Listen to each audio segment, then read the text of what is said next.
নামনি অসমৰ বালিসত্ৰ সৎসংগী সত্ৰত ব্যাপক দুৰ্নীতি সচেতন মহলৰ ক্ষোভ।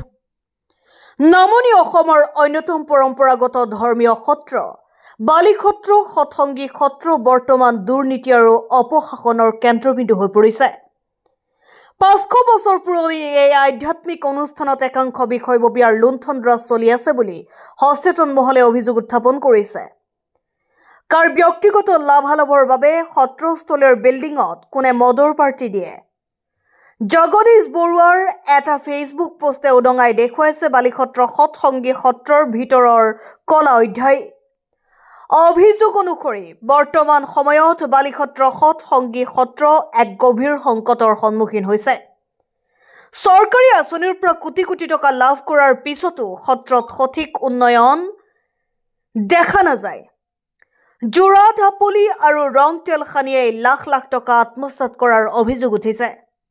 বিশেষকৈ মুখ্য তোৰণৰ বাবে মঞ্জুৰ হোৱা 10 লাখ টকা ক'ত গৈছে সেই বিষয়ে জনসাধাৰণৰ মাজত প্ৰশ্ন উঠিছে। মন্দিৰ দাতা মন্তুৰাম দাসৰ দ্বাৰা অৰ্ধনিৰ্মিত তোৰণৰ ওপৰত কেৱল কেইটামান মূৰ্তি স্থাপন কৰি কাৰ্য সমাপ্ত বুলি দেখুওৱা হৈছে। বছৰ বছৰ ধৰি কোনো নতুন সমিতি নাই, হিচাপ নথকা লাখ টকীয়া প্ৰশ্ন। বিগত কেইবা বছৰ ধৰি সত্ৰত কোনো নতুন নিয়ম গঠন হোৱা নাই। তদুপৰি 4 বছৰৰ হিচাপ পত্ৰ এতিয়ালৈকে ৰাইজৰ আগত প্ৰকাশ কৰা হোৱা নাই। তেন্তে এনে অনিয়মৰ পৃষ্ঠপোষকতা কোনে কৰে? সত্ৰৰ দান দক্ষিণাৰ সোণৰূপৰ অলংকাৰ বেংক লকাৰত ৰাখিবলৈ প্ৰস্তাৱ লোৱা হৈছিল, কিন্তু আজিলৈও সেই প্ৰস্তাৱ কাৰ্যকৰী হোৱা নাই। অনুদানত নিৰ্মিত শৌচাগাৰৰ দুৰৱস্থা, নতুন বিল্ডিঙত গাফিলতি।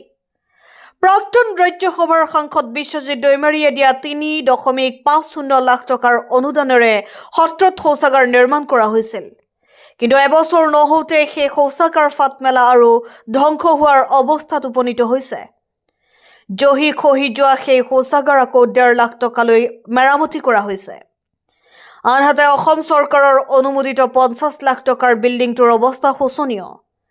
গ্ৰাউণ্ড ফ্ল'ৰৰ পোষ্টবোৰ প্লাষ্টাৰ নকৰা, লোৰ ৰড ওলাই থকা, ষ্টীল পাইপৰ ঠাইত নিম্নমানৰ লোহা ব্যৱহাৰ কৰা, এইবোৰ স্পষ্ট অনিয়মৰ চিন। সাধাৰণ এজাক বৰষুণতে ছাদৰ পৰা পানী সোমাই অহা দৃশ্যমান। জনসাধাৰণৰ মতে এতিয়া কেৱল ওপৰৰ মহলা নিৰ্মাণ কৰোঁতেই 50 লাখ টকা খৰচ হোৱাটো অযুক্তিকৰ। এজন সচেতন সমাজকৰ্মীৰ ফেচবুক পোষ্ট অনুসৰি সত্ৰস্থলীত মদৰ পাৰ্টি অনুষ্ঠিত কৰা হয়। ধৰ্মীয় স্থানত এনে আচৰণ সমাজৰ বাবে গৰ্বজনক। কোনো ব্যক্তিগত স্বাৰ্থৰ বাবে পবিত্ৰ স্থানত এনে অপসংস্কৃতি কিয় চলিব? সত্ৰৰ পুৰণি ভঁৰাল ঘৰ ৰাইজৰ অজ্ঞতা ভাঙি বিক্ৰী কৰা হৈছে, কিন্তু কোনে বিক্ৰী কৰিলে, কাক জনাই বিক্ৰী কৰিলে সেই বিষয়ে কোনো তথ্য নাই।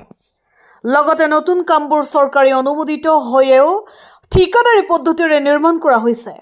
সত্ৰৰ পবিত্ৰতা ৰক্ষা কৰাৰ দায়িত্ব প্ৰতিজন ভক্তৰ, কিন্তু যদি সত্ৰৰ ভিতৰতে মুখা পিন্ধা একাংশ ব্যক্তি ধৰ্মীয় স্থানত লুণ্ঠন-ৰাজ চলায়, তেন্তে সমাজ কোন দিশলৈ আগবাঢ়িব? সত্ৰৰ সভাপতিগৰাকীয়ে এতিয়া কি পদক্ষেপ লয় সেয়া সময়তহে লক্ষণীয় হ'ব।